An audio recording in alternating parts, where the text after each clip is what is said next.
Check 1. After removing the battery, we proceed to check the tension of the chain. If, as in the video, the tension is not optimum, we proceed correcting it. First, we slightly loosen the cover locking bolt.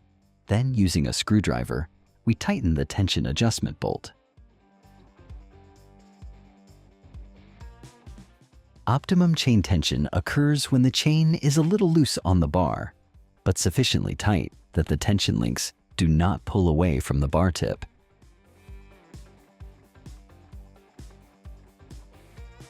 After adjusting the tension, we finish tightening the cover locking bolt.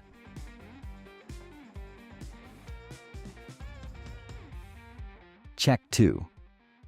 If we need to change the chain or the blade, or if we simply need to clean the machine close to chain tensioner, after removing the battery, we can completely remove the cover locking bolt and then the cover. At this stage, it is important to check the cover, especially on the internal surfaces as indicated in the video.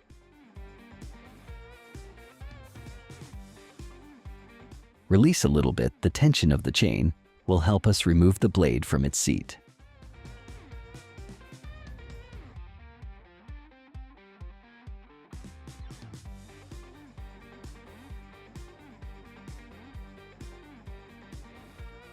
After controlling the blade and the sharpness of the chain, we mount all back, paying attention to the right orientation.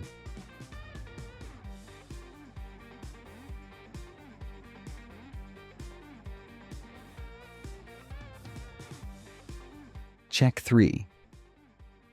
The machine is provided with different safety self-locking systems, which occasionally makes sense to verify.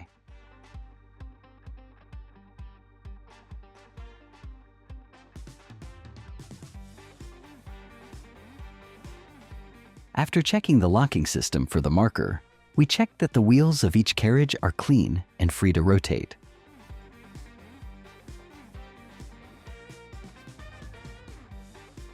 Lastly, we can verify the locking pin for the belt.